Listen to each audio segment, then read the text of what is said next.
Hi friends, how are you today? Hey, my name is Bailey Sarian and today is Monday, which means it's murder, mystery, and makeup Monday. Yay, yay, yay, yay, yay. If you're new here, hi, my name is Bailey Sarian, and on Mondays I sit down and talk about a true crime story that's been heavy on my noggin. And I was about to say brain skull, and I don't know where that was coming from. And I do my makeup at the same time. If you're interested in true crime and you like makeup, I would say subscribe because I'm here for you on Mondays.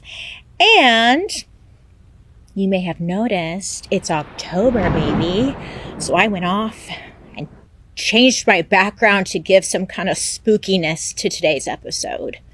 Hello. Well, listen, I realized last minute, I was like, oh no, wait, this is a Halloween episode. What look should I do? And I was like, oh no, I didn't have time to think. So for today's look, I decided, you know what? I want to do Morticia Addams. Yeah. But my favorite Morticia Addams, Angelica Houston.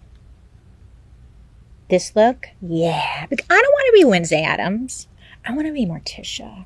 So that's what I'm going to go for today, okay? But that's not really even the point. The point is today's story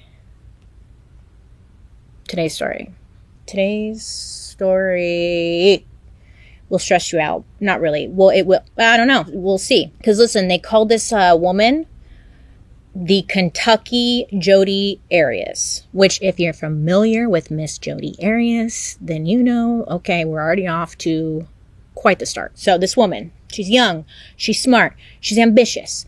And honestly, it seemed like she had it all. A hot bod. She was gorgeous. Except the one thing she could not control. Her obsession. Shayna Hubers wasn't just in love, she was consumed. When her boyfriend tried to leave, she wasn't just going to let him walk away. Oh no, she was not. No, she was not. Now, what followed was a dark cocktail of jealousy, manipulation, and violence that left everyone asking, was this a desperate act of self-defense or a cold execution? I know, I kind of been doing a lot of women lately, huh?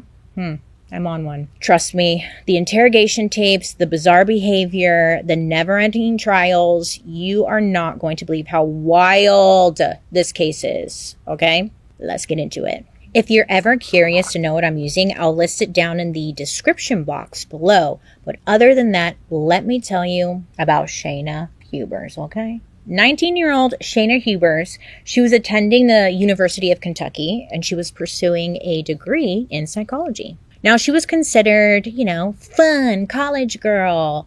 And I guess she also did some modeling on the side. She was good looking. She had beauty. She had brains. She had big, beautiful eyes, brunette hair, a fit bod, great smile. She was given Teresa Barbie, kind of. So in 2011, some friends of hers, they posted pictures from their spring break trip onto their Facebook, So they're And in one of those pictures, Shayna and her friends, they were, in their little black bikinis, posing on a nice balcony, just looking all hot. Yeah. Post that onto Facebook, right? So that caught the attention of this guy named Ryan Poston. Now, he must have been friends with whoever posted it, okay? So he sees this picture and he's like, ooh. So Ryan, he was 29 years old and he was working as an attorney in Cincinnati. So he was kind of a bigwig. He even had his own legal practice. So he sees this picture of Shayna on Facebook and he was like, I'm going to send her a friend request. And he sure did. He sends her a friend request and then Shayna accepts because Ryan, he wasn't bad looking. She was into him. I mean, between the eyebrows, the hair, and every photo of him, he's giving this smoldering stare. He never smiled. She was always he was kind of giving me young Christian Bale in American Psycho. Does he though? It doesn't matter. We're moving on. He had the stare. So Shayna, she accepts his friend request, and then the two of them, they're like sending flirty messages back and forth.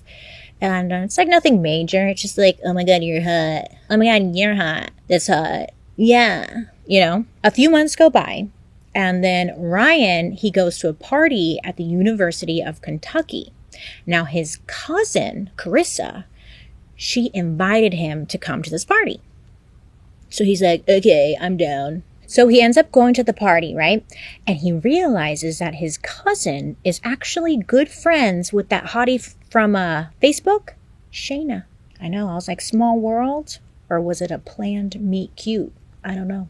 So he realizes this, and he's like, hey, to his cousin Carissa, like, introduce us, you know?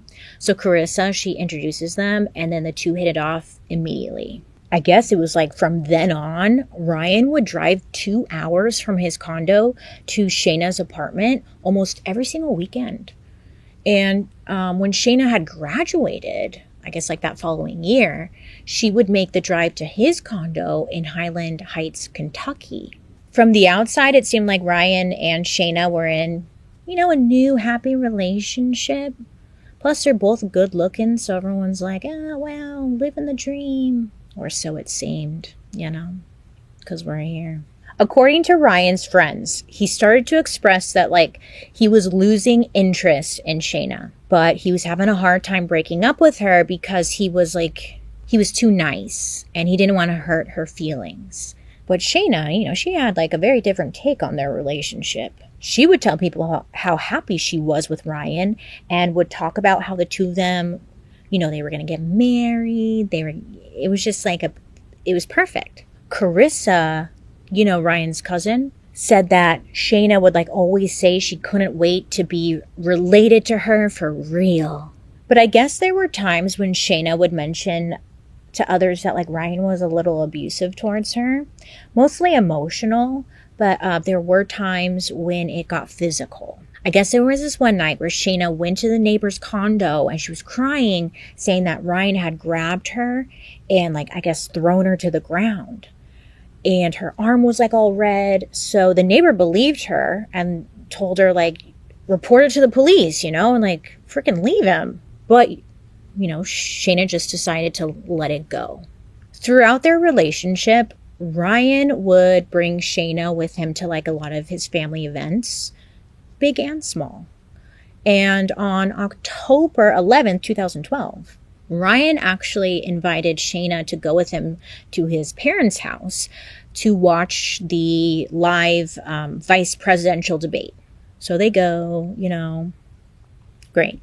While they were there, I guess Ryan at some point pulled his stepdad aside and he wanted to get his advice on how to handle ending things with Shayna because he actually had met someone else that he was like really excited to get to know. So Ryan told his stepdad all about this woman. He said, well, I have a date tomorrow night with somebody who I'm like really excited to meet.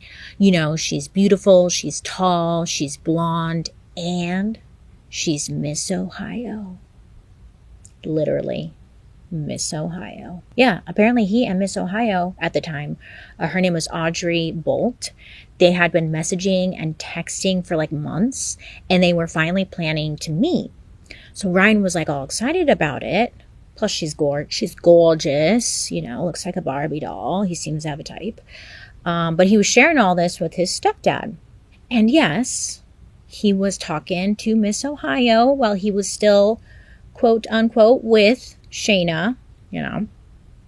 Okay. Now, according to Ryan's stepdad, he told him, like, look, just let Shayna down easy and be respectful. But overall, according to his stepdad, he said that Ryan seemed like really excited about this potential new love interest. So after the debate ended, Ryan and Shayna, they had left his parents' house and they went back to his condo. Now, it was said that the two of them got into some kind of argument around 3 a.m. Now, I guess, you know, whatever happened, Shayna was so upset, she ended up calling her mom, again at 3 a.m., and her mom answers, good for her, telling her, like, that she was having chest pains and just, like, she wasn't okay. Sharon, her mom, when they're on the phone, she can kind of, she could tell something was different, like something was off. And, you know, she had those mom spidey senses kind of tingling in her brain. Sharon later said that she was worried about her daughter's well-being because I guess Shayna told her mom, that Ryan had guns just laying like all around his place and would sometimes just like shoot random things inside. Like he would just, I guess, pick up one of his guns and like shoot at a book that was sitting on the shelf.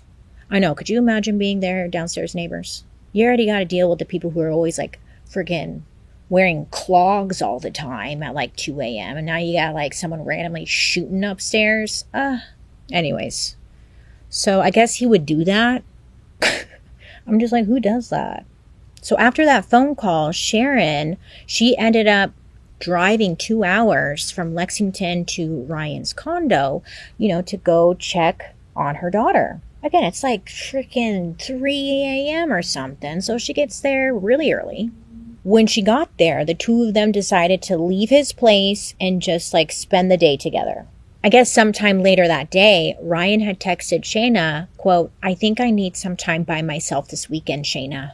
And Shayna replied, "I'll be by later to get some bath items and head to the Marriott." Meaning she was going to like go get her stuff and then just get out of his way and go stay at a hotel.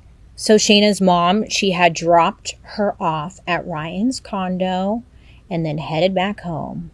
Just hours later at 8:53 p.m. on October 12th, Shayna called Campbell County 911. Campbell County 911. Ma'am, I killed my boyfriend in self-defense. What did you kill him with? A gun, a loaded gun in the house. Can tell me where the gun is right now. The gun is in the house. Where at though, ma'am? Tell me where it's at. I laid it on the bookshelf. Where are you? I'm standing about 10 feet from his dead body. Okay, are you sure that he's dead? He's dead, ma'am. He's completely dead. Hey, at least she confessed. Case closed. So Shayna then asked the dispatcher, like, are the police going to arrest me? You know, am I going to be under arrest? And when the dispatcher couldn't give her a straight answer, Shayna just blurted out, like, I mean, I'm not a murderer, ma'am. I just killed him in self-defense. Shayna told the dispatcher that Ryan had attacked her and tried to, like, throw her out of the house.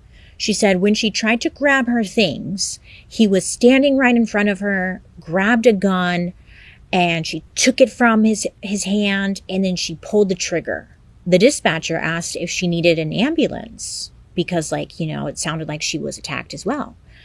Shayna did say she was thrown against the couch, you know, so do you need an ambulance? Do you need an ambulance? Shayna said no, she did not need an ambulance. She didn't have any injuries. So then the dispatcher asked, like, if there was a history of domestic violence between the two of them, and Shayna said yes. So at this point, you know, the true first responders, when it comes to cases or shit like this, is always the dispatcher.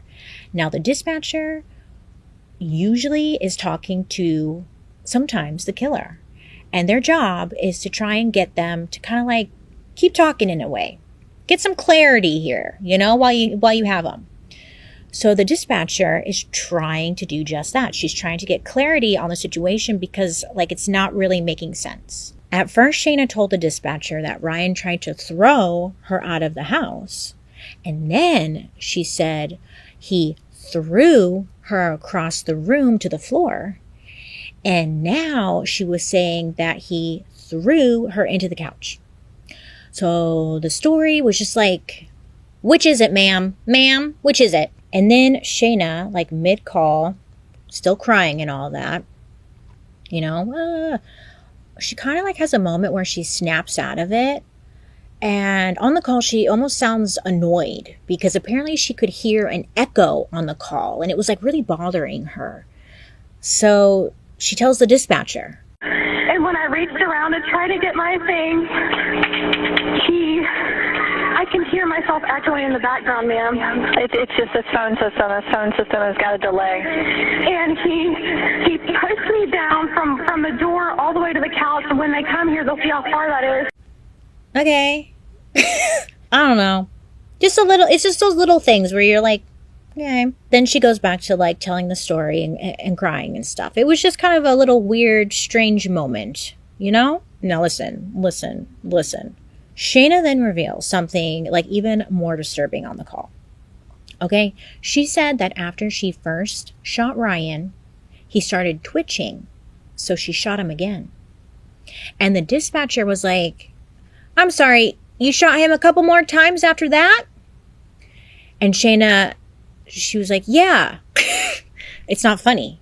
She was like, enough to make sure he was dead because he was twitching so bad.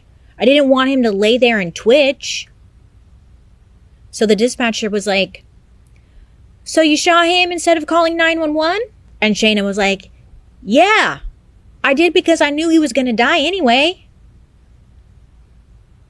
Okay, what do you say to that? That's something like when people go hunting and they want to put an animal out of their misery and they shoot them, you know? But like, I don't think that applies here, ma'am. So listen, after this, you know, the police get to Ryan's condo quick and they immediately arrest Shayna. So Officer David Fornash Jr. showed up and he went into Ryan's condo to check out the scene of the crime. Now, when he first got in there, you know, he described Ryan's place as like a pretty normal bachelor pad. When you first walked into the door, it's like the living room area. And then if you went to the right, it's like a hallway that leads to the spare bedroom and the bathroom. And Ryan was using this area as like his closet. It was full of suits, ties, and tactical gear. And then behind the living room was the main bedroom and the kitchen. And then next to the kitchen is like the dining room area. In the dining room area, that's where they found Ryan's body on the floor next to the dining room table. So, noted. At the police station, Officer Fornash, he explained to Shayna her Miranda rights. You know, you have the right to remain silent. You have the right...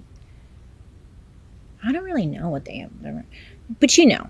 Yeah. So he reads her rights and he had her sign a waiver saying that she understood her rights. Now, while signing this waiver, Shayna made it clear she wanted an attorney. So Officer Fornash said, you know, okay, I won't ask you any questions, but I still need some answers from you for like the general paperwork that they have to fill out. Like, what's your full name, your date of birth, blah, blah, blah, you know. So Officer Fornash, he's like taking this information down, you know. And while doing so, Shayna, she just like starts running her mouth. She starts talking. And she's talking all about her and Ryan's relationship.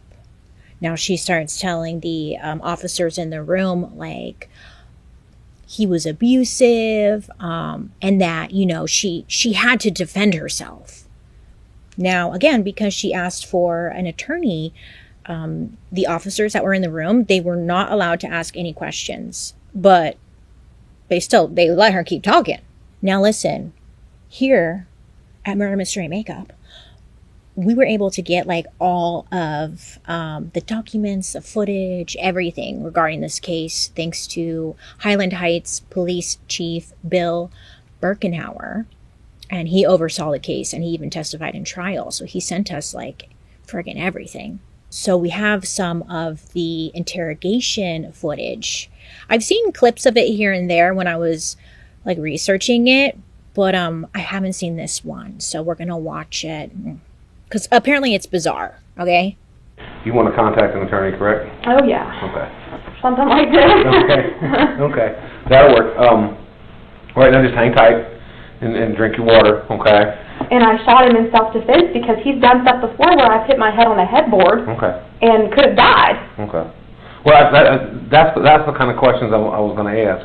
I can't ask you these questions, okay? But when you make the statements, that's fine. But I can't ask you any questions because you want an attorney. I do want an attorney. Okay. So I can't ask you any questions at all. I'm not a malicious person. Like, I'm not somebody that's ever done this. Like, I was anyone that knows me, like any character witnesses, even his own family would say I'm a nice, good person. He had put his arm across the table, and there's a lamp, and he had put his arm across the table and had it in my face and was screaming at me at the top of his lungs after he had thrown me around the room. One of our last conversations we had that was good was that he wants my best friend who's a dentist to do his veneers and wants to get a nose job. Just that kind of person. And I shot him right here. I gave him his nose job. He was physically violent with me and threw me around the room. She gave him the nose job he always wanted. Shut up. Why would why is she talking? I mean, like, it's good she's talking, you know, but like, what are you fucking, you crazy, what? Room all the way into the dining room, all the way into the living room, back into the dining room. His obsession with guns killed him. You know, I would have never, but for some reason there's like this peace because I know that I didn't do anything out of like malicious intent. If someone else was in the room and they watched it go down, they would have been like, good for her. She was beaten up or thrown around the room. Like, I don't have any marks, but I was thrown around the room. I probably do on my legs, actually. I was thinking about that. I probably do have some bruises. My shoulder hurts. Have you seen that Michael Jackson meme where he's like, my shoulder hurts? My shoulder is dislocated, literally. I'm in pain all the time. It's giving me that right now. I think he grabbed me by the shoulder. It feels like sore. But it's selfish as it sounds. I'd rather we don't want to sit in here. You know? No. Probably would have badly hurt me. I don't know if he would have killed me, but he would have badly hurt me. And I know it killed him. I don't know if anyone will ever want to marry me if they know that I killed a boyfriend in self-defense.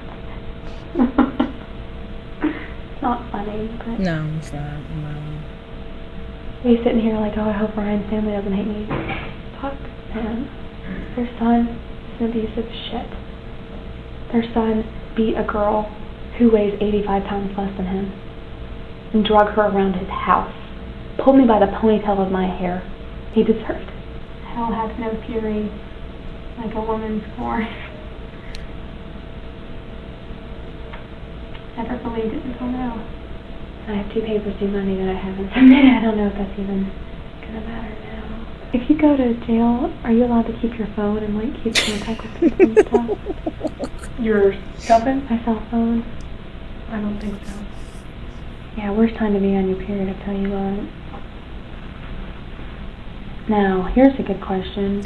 Pausing there because circling back to our Clara Harris episode, I still can't get over that like crime of passion situation. What was it? Passion of crime? Sudden passion crime? If she would have said, I was on my period and I killed him, whatever, I bet you in Texas she could have, you know what I'm saying? Anyways, she's not in Texas though. If I had to go to jail, can you shower there? Or do you just get really dirty? I think they let you shower there. Really? Yeah, I'm pretty sure. I have to shower in front of people? Oh, shit. I don't know. Oh, my God. No idea. Here's what's going to happen right now, Shayna. Okay, with everything that we have, I'm gonna have to charge you with murder. Okay, for right now. Right now? Yeah. Well, we got until you go to court and stuff, and they decide what they're going to do with it. Okay. But what we're going to do is we'll do a search. We're going to need your clothes. Officer Lane's going to be in here, and she's going to help you take your clothes off, and you're going to put them in bags. What degree?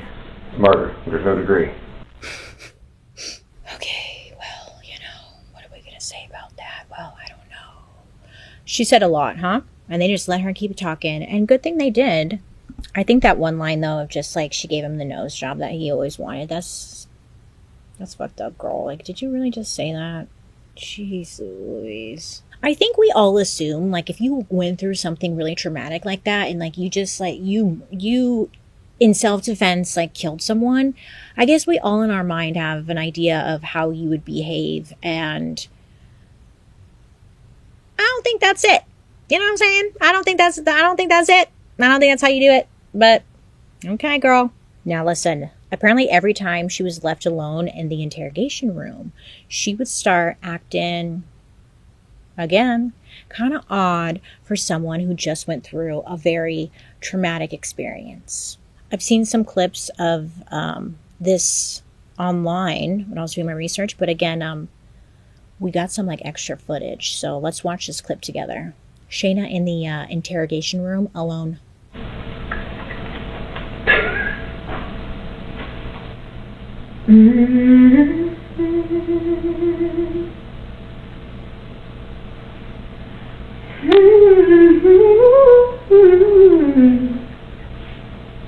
Is she barefoot? How sweet the sound. She should just sing in the church choir. Thank you.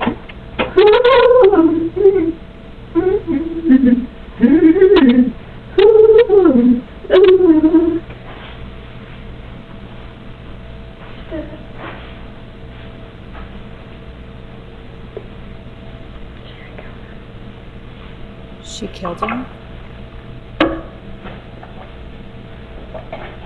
I did. Yes, I did. I cannot believe I did that. Do people not realize that they're being... I thought it's like common knowledge you're being filmed. Did she think no one was going to catch that? Yep, I did it. I killed him. What else did she say? Oh, I'm a good actor. Do you think no one is watching you? Like, are you... Fucking hillbilly.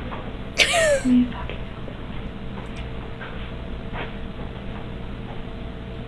He's dead.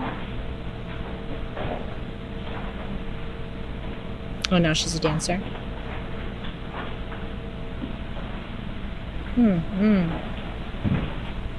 okay. Before he died. She's coming up with a story right now. Oh, okay, that's right. All right. She's dancing. She's snapping her fingers, saying, yep, I did it. I can't believe I did that. Great. You just gave the police everything they needed right then and like, what are you doing? So basically, with all the stuff she said, because that was just a little tiny bit of it, with all the stuff she said, how she's acting, police are thinking, this most likely is not self-defense, you know? This is probably just straight up murder. A lot of things are not adding up with her story. At this point, Shayna was officially charged for the murder of Ryan Poston, and her bond was set for like $5 million, and she didn't have that kind of money, so she remained in custody throughout the investigation. So with Shayna behind bars, the police investigation focused less on did she do it, and more on why did she do it. Shayna said from the very beginning it was self-defense, but the police needed proof if that was true.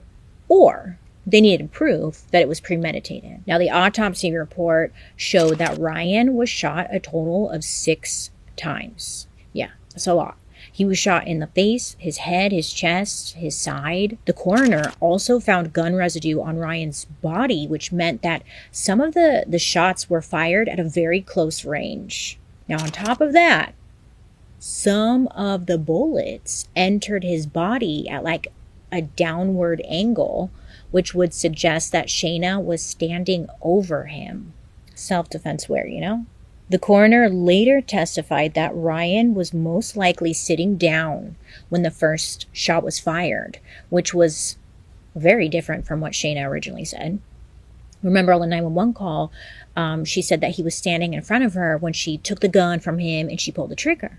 So, you know, they have their theories and all that stuff. So their investigators are still looking for more. And they looked into Shayna's internet search history. Ooh, you know, that can say a lot about a person. I always think about mine. I'm like, oh my, oh dear. My internet. Okay. But anyways, they look into Shayna's internet search history. And they came across some pretty interesting searches.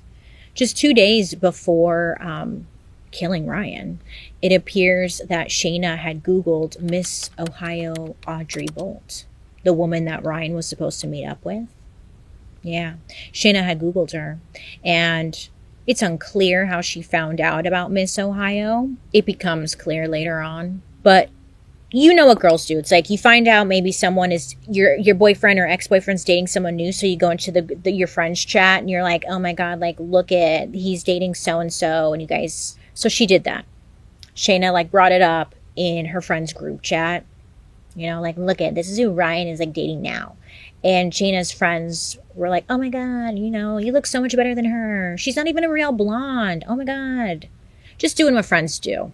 Later on, I mentioned, but we know that Shayna, she had access to his Facebook and she was reading his messages. So I'm assuming that she saw the messages between him and Miss Ohio. And like, that's when she Googled her and stuff. But yeah, investigators didn't technically know that she was in Ryan's Facebook at this point. Now, another suspicious Google search Shayna made just an hour before calling 911 was how to unlock a house door using a bobby pin. What are you using that for? What are you doing that for? It's all speculation here. It doesn't really say anything, but it also is like, you know,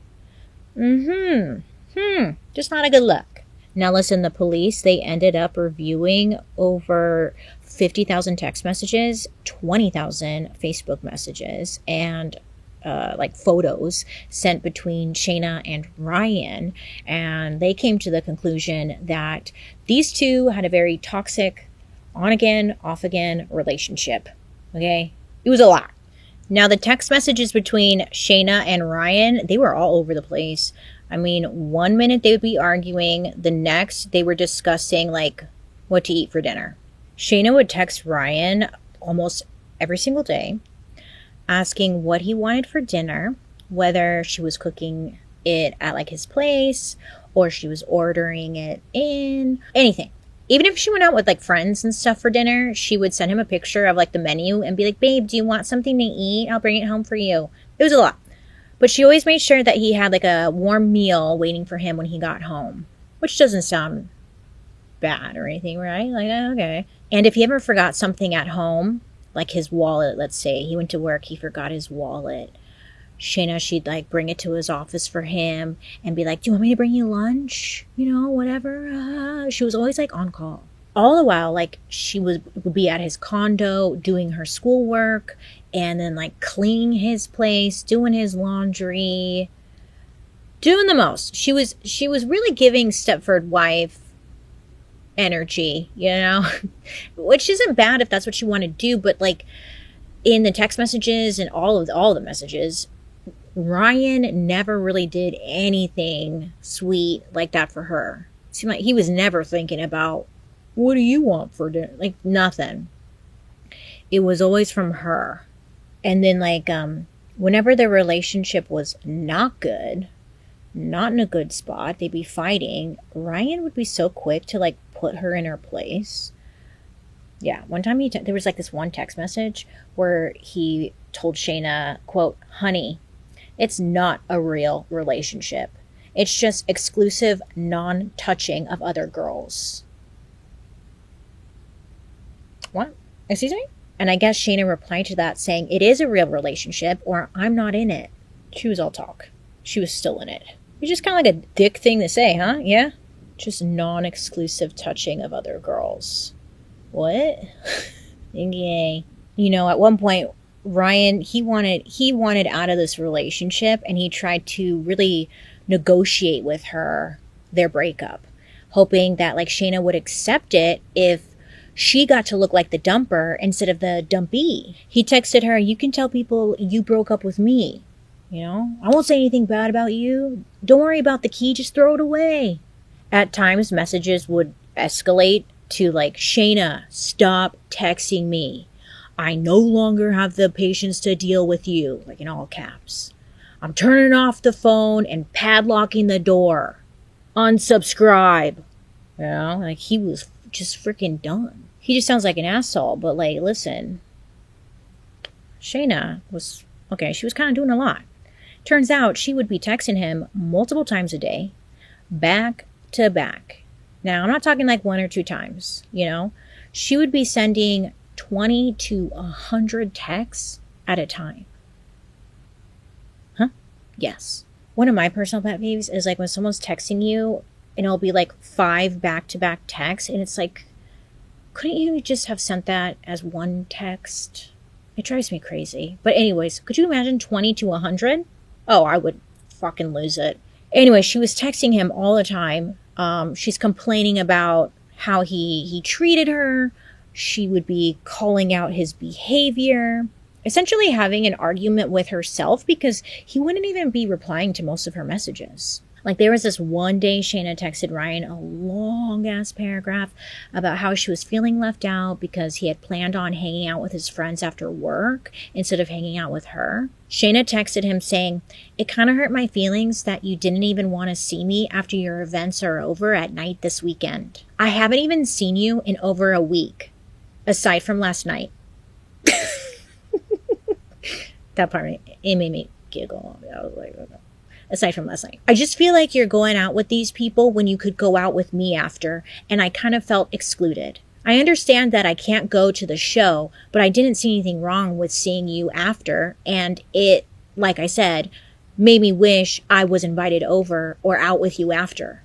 I really just wanted to have a good weekend with you, even if I only saw you tomorrow night after the show. She was saying a lot.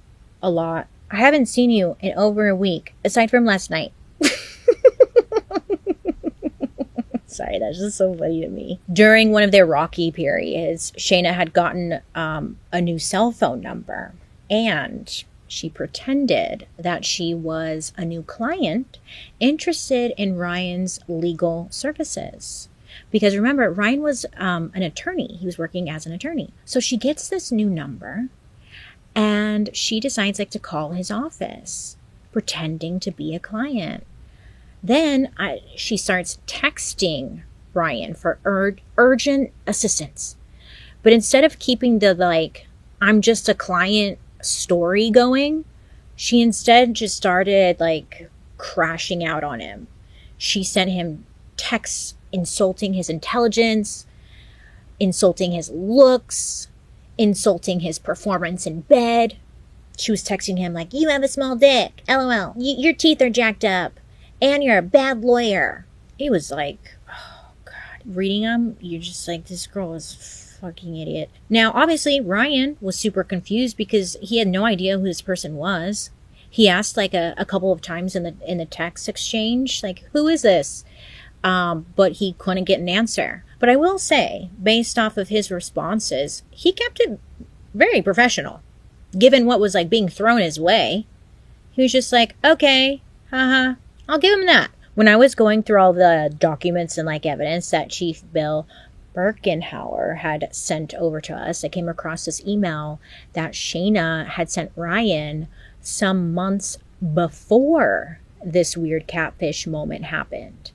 Now, the email itself was long, but there was one line that really stood out, saying, quote, "It's sad that I just wanted anything to talk to you and be acknowledged, even if I had to come across as a client to get noticed." Essentially, this email was her apologizing to Ryan for pretending to be a client. And again, this email was dated before the text messages of her pretending to be a client. So I was like, wait. Did this happen did she do this before? Has she done this before and she was just doing it again? Either way, she did that, okay? Either way, whether it was once, twice, 3 times, we don't know. But she was pretending to be a client and would harass the shit out of him. Listen, exhausting, okay? Now, the day of Ryan's murder, Shayna had sent him a bunch of long-ass text messages, pretty much just talking about anything and everything she could to get to his attention. In these texts, she told him she was diagnosed with high blood pressure and heart disease, and that she was really stressed out about a dying family member. Just going on and on, and the doctor's giving medication. This is the medication. I'm just so stressed, but just going on and on. She's trying to get him to bite. You know what I'm saying? She's trying to get a reaction from him. But he didn't reply to any of it. And instead, he asked for some personal space.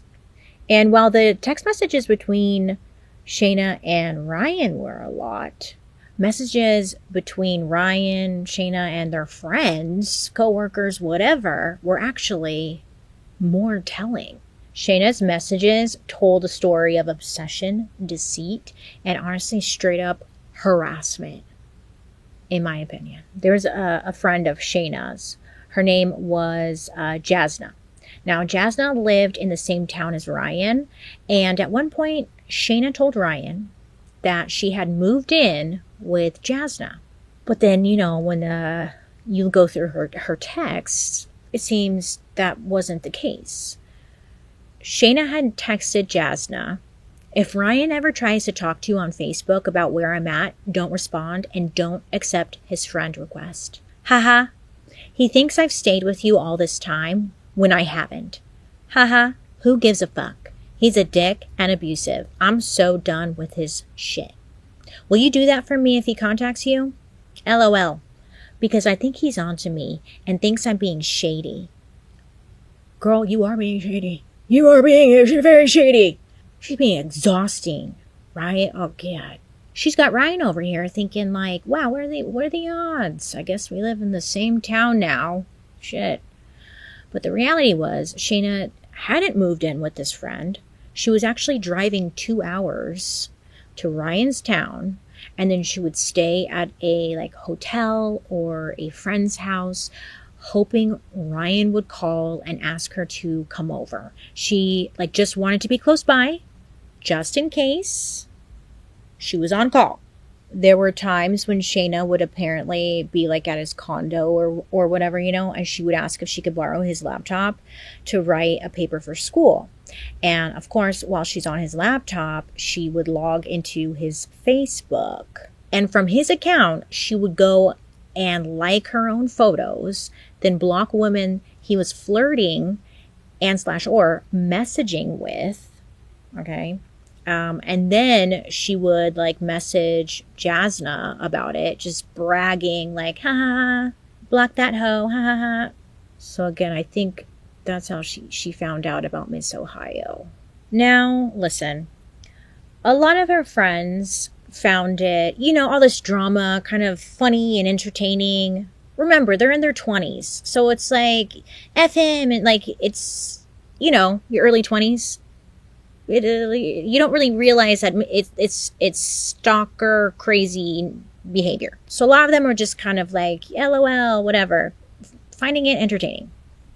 But there were a few of Shayna's friends who were actually trying to get her to snap back to reality, girl. Okay, get over him and move on. It was said that Shayna did try to date other people, but usually she would do it as a way to mention it to Ryan to make him feel jealous. She'd be yeah, I was with that guy Bobby last night, and he wants to hang out or whatever. And he wouldn't even react.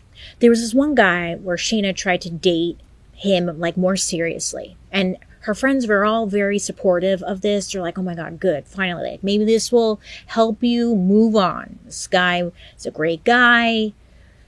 Just try it, Shayna. Just try it. But look, Shayna, she just could not let go of Ryan. Okay, I'm going to be honest. I can't do liquid eyeliner on camera, so give me a minute. I'll be right back. ASMR. Listen, one of Shayna's closest friends, her name is Christy. Christy was the dentist Shayna referenced in the interrogation video. I mean, did she clearly reference Christy, though? She just mentioned teeth in the interrogation video. Anyways, Christy's a dentist, okay? And listen, her and Shayna were close and they would text all the time. And at one point, Christy had gotten so freaking annoyed with Shayna's text messages venting about Ryan that she decided to just reach out to him directly saying, Ryan, Shayna is more upset than usual. She loves you. I have 3 patients scheduled at 8 a.m. So for the love of Christ, can you call her and tell her you love her? She was freaking over it. She's just in the middle of it. But Ryan also, when investigators were going through all the messages and everything, it showed that Ryan, he had a little dark side too. Like, he had an angrier side that not a lot of people saw. Like, there was this one night where Ryan was out at a bar and he ran into one of his ex-girlfriends. So he like started texting Shayna about it. And he said, quote, "I think she's afraid I'm going to kill her and everyone she knows. I told her I wouldn't be too surprised if that happened, but it would only be if I didn't have anything better to do." Okay. Then a year later, he texted Shayna again, talking about his ex-girlfriend. He texted Shayna, "She's terrified of me. One of the reasons she originally started dating me was because she was very aware that I would have killed her ex-boyfriend at the drop of a hat, and no one would have ever found his body." That's why she dated you? Well, listen, I'll say this, and this is not great, but I will say sometimes when you're younger in your 20s and you're like, oh my God, he'd do anything for me, you think that's like super impressive. So I'm imagining like Shayna and probably his ex were both like, oh my God, wow, he would do anything for me. Do you know what I'm saying? Either way, like, it's unclear how Shayna responded to these messages, but they continued to date, so it wasn't concerning to them, the ex and her. Well, obviously the ex, because she got out of it. The investigators also read some messages where Ryan had admitted to a friend that he was struggling with pills. He told his friend that his depression medication wasn't working for him, saying, "The stuff they put me on fills me with rage, from what I can tell." He messaged a different friend that same night, saying, quote, he took 3 Ambien, 3 Xanax, a Klonopin, and eventually a shot of vodka. I laid down to sleep at 12, and I estimate I finally fell asleep at 4:30. I was honestly concerned that I was going to kill myself, but I had to be in court at 9. 3 Ambien, 3 Xanax, Klonopin, what the fuck? And then he had to be in court? Could you imagine if he was like representing you, you hired him as an attorney, and he shows up like that? Well, obviously he's struggling with something. During this time, like when all these messages were going on and stuff, he was actually going through, I guess, a very stressful legal battle with an ex-business partner. And apparently it was filling him with rage. He messaged a coworker of his saying, "I want this piece of bleep destroyed." He bleeped it out. "Bury him neck deep at low tide. Throw darts at his head. Wait for high tide to roll in so I can stomp on his head while he's drowning. I want to rig explosives to everything I see. And there's nothing I want more than to just scorch the effing earth and leave this entire city in a pile of burnt rubble. Because my brain has a tripwire in there somewhere, and if it snaps, I worry about what would happen." Bro. So, he too seemed to be struggling with some issues there too. You're allowed to be angry and stuff, That doesn't mean you deserve to die. Let's be fair here. Ryan even said to a friend that maybe being a sociopath is the way to go. Yeah, that's always the answer, huh? It sounds like he was taking a bunch of medications and like maybe they weren't, well, obviously he's taking a bunch of medications, really, but like they weren't, finding the right combination for him that was working, obviously. With all this evidence, the police wrapped up their investigation, and it was time to move forward with the trial, finally. 2.5 years after Shayna's arrest, her trial finally started on April 13th, 2015 in Newport, Kentucky. She was now 24 years old. I know, I forget how young she is. 24? She was 22. Yeah. And she pled not guilty to Ryan's murder. She was sticking with her story of self-defense. On day 1, the prosecution played the interrogation video and the 911 call for the court. They then called Police Chief Bill Birkenhauer to the stand, and he revealed that Shayna had not immediately called 911 after shooting Ryan. This was new news to me. She actually called her mother first, and then about 15 minutes later, she called 911. In the interrogation video, Shayna admitted that she actually considered fleeing the scene, but her mom advised her to just call the police and tell the truth. And the police call log actually showed that Shayna's mom, she called 911 to make sure that Shayna had called 911. So at least her mom was like not trying to let her get away with it, you know? Experts testified about everything from blood spatter to how they believed Shayna used the murder weapon, which was a Sig Sauer 380 semi-automatic handgun. Mouthful, huh? But she used that to kill Ryan. But some of the most interesting testimony came from some of Shayna's jailmates. Oh yeah, you know, while she was in jail, she was talking. Of course she was talking. And she was talking a lot. One woman, her name was Cecily Miller, she testified that Shayna joked a lot about the shooting in jail, even telling that that nose job joke over and over again. She just thought it was hilarious. She said that Shayna openly talked about her legal strategy and how she was going to get away with it, and that Shayna believed she was just way too smart to plead insanity because she had the IQ of Einstein, according to Shayna. So she was going to plead battered wife syndrome. This is what the Cecily lady was saying.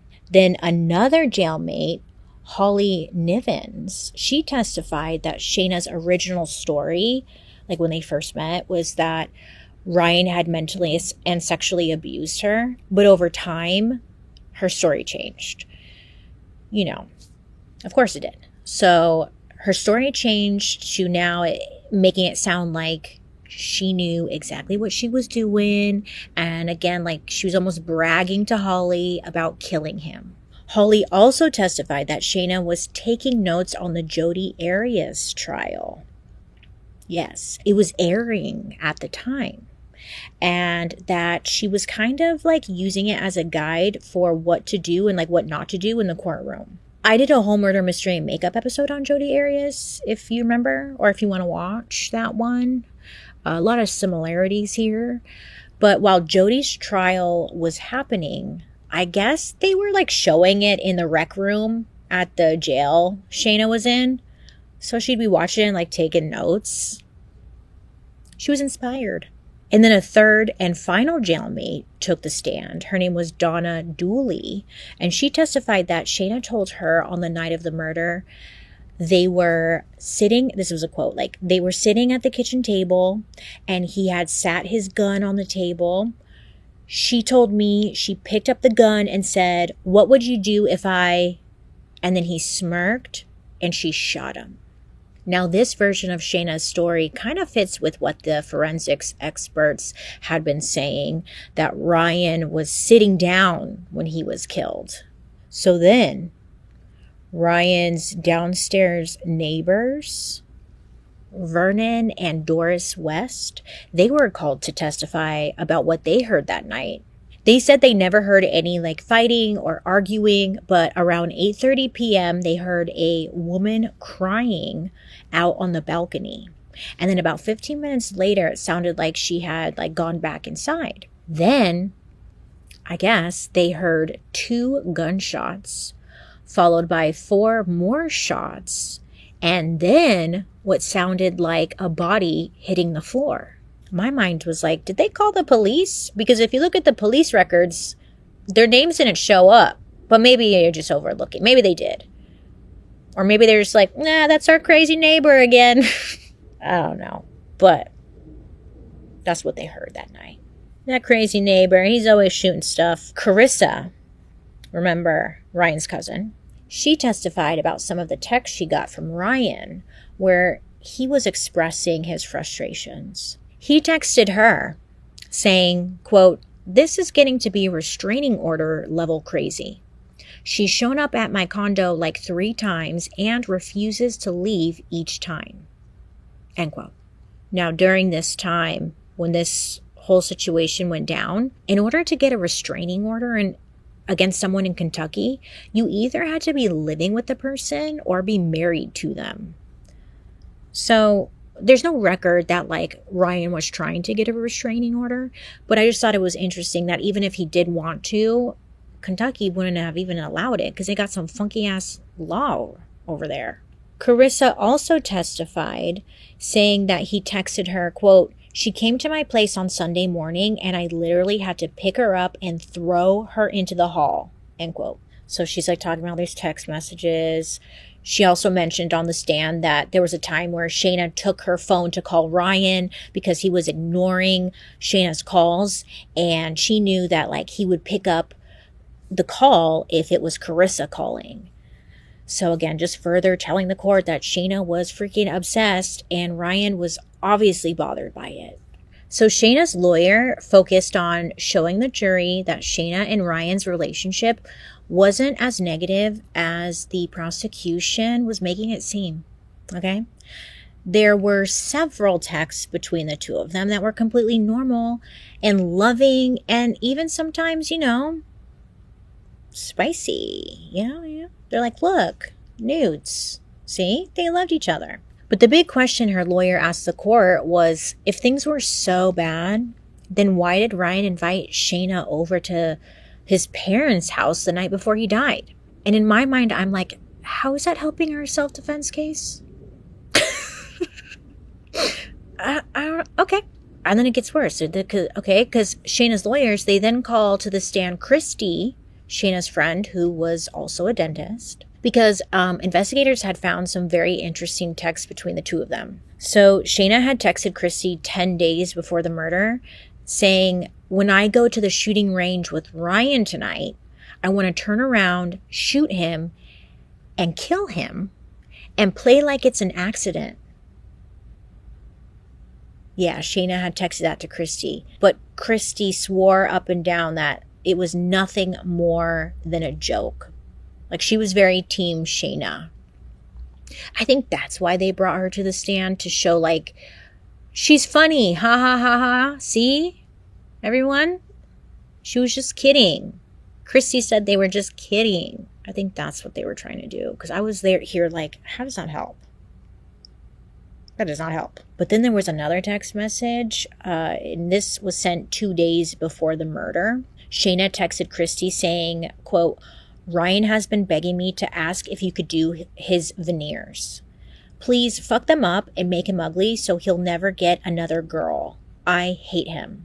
Again, I was like, how is this helping her case? I don't fucking know. Shayna did not take the stand, but a clinical psychologist that was like working with her in jail took the stand, testified about her mental state, saying that she was struggling with PTSD from the shooting and was like waking up in the middle of the night screaming, which is just telling the court like, see, regret. I don't know. And then going on to say that Shayna had an IQ of 125, which is above average, but not Einstein level.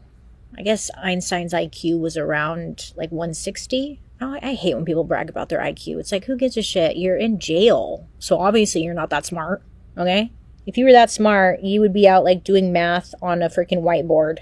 You're in prison. The psychologist also told the court that he diagnosed Shayna with 2 disorders: bipolar disorder and personality disorder with narcissistic features.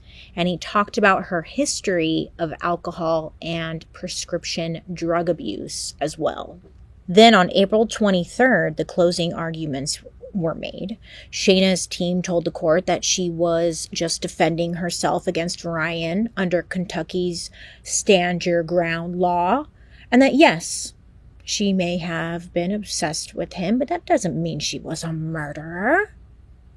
Wow. The prosecution argued that Shayna was just a freaking liar, okay? And they brought out the blood-stained table and chair from Ryan's kitchen. What do you call that? What do you call that area you sit in? Dining room. They brought in the bloodstained table and chair from his dining room. And they reenacted what they believed happened that night. So in their version, they believed that Shayna grabbed the gun from the table, shot Ryan twice while he was like sitting down. He fell forward. He was twitching. And then she shot him 4 more times before his body fell to the floor. That's what they think happened. So the jury went and, did their deliberations. And 5 hours later, they came back with a verdict. Shayna Hubers was found guilty. And on August 14, 2015, the judge sentenced Shayna to 40 years in prison with the possibility of parole after 20 years served. Now listen, you're about to click out of this video, but it's not over. No, it's not. It keeps going. Because you think, oh, okay, great. Case closed. The end. Nope. Nay. It's only just begun. My camera was overheating, so I put on a lash in the meantime. But we're back now. Okay, I put on a lash. So, listen, it's not over. Right after sentencing, Shayna's lawyers, they started to prepare an appeal. While reviewing court records and footage, one of her attorneys realized they recognized a face in the jury box. They're like, hey, I know that guy. Turns out one of the jurors in Shayna's original trial was actually a convicted felon from a case that these lawyers had handled over a decade earlier. Meaning, one of the jury members on Shayna's original trial was a convicted felon. Now, this might not seem like a big deal, but this is exactly what Shayna's team needed, because a convicted felon cannot legally serve on a jury. So, with that discovery, the judge declared a mistrial, granting Shayna a brand new trial. Oy. Now, obviously, this is very exciting news to Shayna. She's like, yay. So she sat in jail, waiting for her next trial date. Jail life didn't seem too rough for Shayna. In 2016, she met the love of her life. She fell in love with another inmate named Unique Taylor, who is a trans woman. They dated for like 2 years, and then the couple, they applied for a marriage license through the Campbell County Clerk's office. But when days went by and they got no response, Shayna, she reached out to the local news station saying that she and her fiancé were being discriminated against for not receiving their license. Now, the news station agreed to do like an interview and met with Shayna at the jail. While the reporter tried asking about her upcoming retrial, Shayna, she dodged those questions and she steered everything back to her marriage request. Now, eventually, the journalist asked what many people were thinking, like, is this just a ploy for sympathy? And Shayna insisted, no, it's all about love. We just want to be together. But listen, it's the timing. The timing was raising some eyebrows because during this time of her interview and everything, LGBTQIA plus rights were dominating the headlines, with several discrimination cases making major news, really. And there was also a major Supreme Court case that was happening at the same time. So it was making her interview feel less like a coincidence and more like a strategy. So after the interview aired, the clerk's office clarified the situation, saying that they had actually never denied Shayna's request. It had only been like a few weeks, and they simply they hadn't processed it yet. So they were like, yeah, okay. And literally, like, not long after, the license was granted, and on June 7th of 2018, 27-year-old Shayna Hubers married 41-year-old Unique Taylor. So now married, Shayna once again prepared to step back into the courtroom. So Shayna's team pushed to have the trial moved. They were arguing that her reputation was already destroyed and finding like a fair jury would be impossible. They also were trying to suppress the interrogation footage, saying that her rights had been violated. Now, these motions, they dragged things out, okay? But ultimately, the judge denied them both. So on August 14th, 2018, the trial actually starts. Opening statements are made. Much of the same evidence and witnesses from the first trial returned. But this time, Shayna took the stand herself. Oh, yes, she did. She sat up there looking all, you know what, when they come looking all like humble with like a cardigan and like, I could never, not I. She was giving that. Her testimony focused a lot on her and Ryan's sex life because she said that this was where their relationship really fell apart.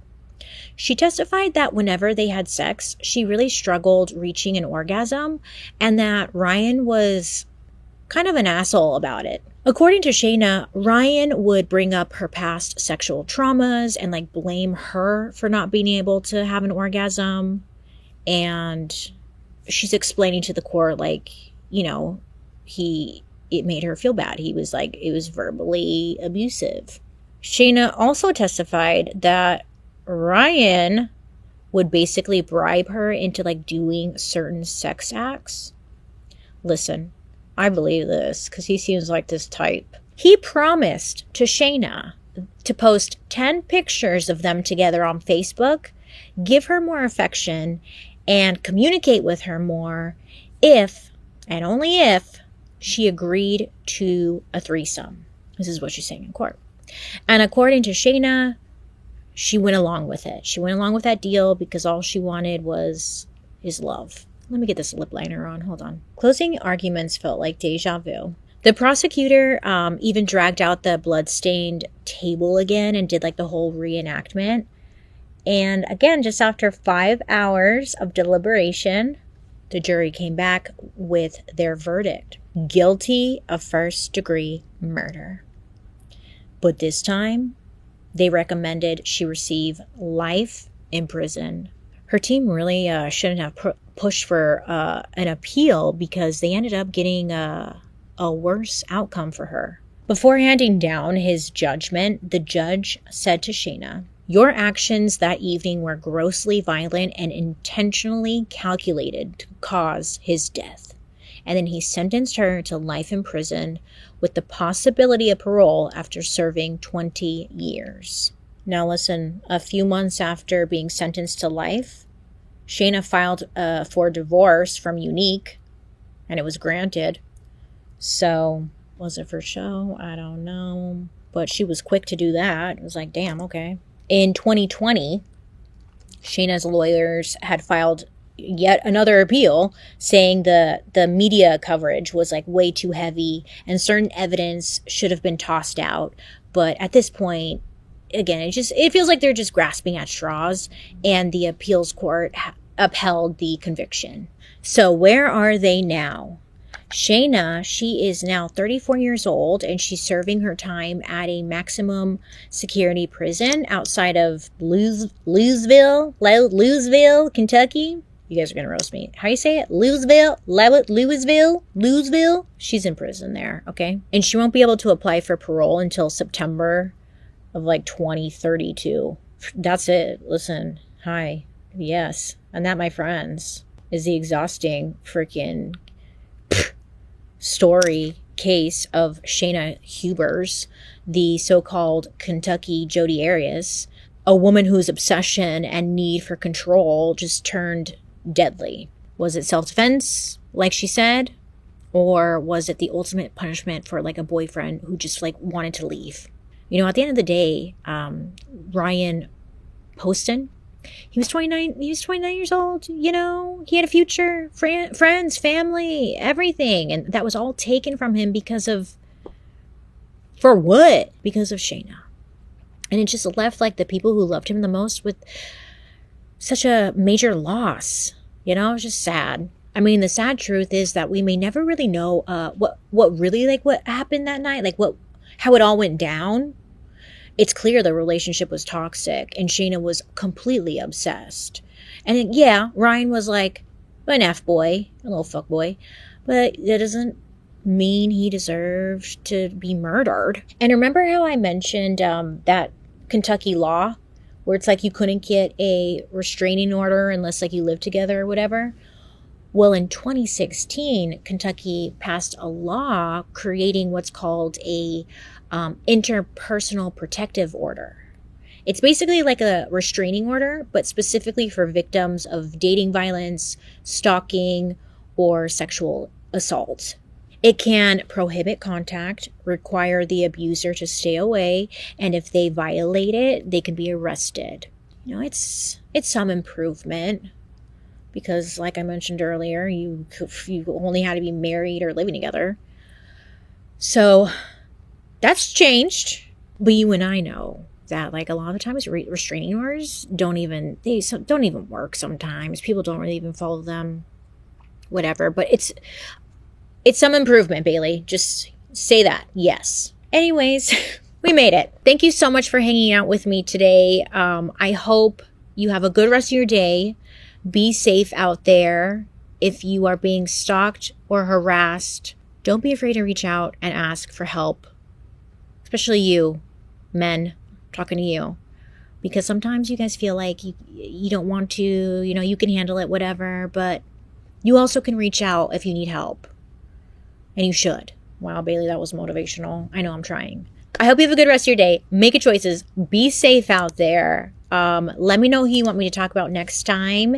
And how do I look? Do I look cute?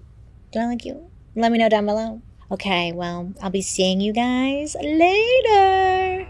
Goodbye.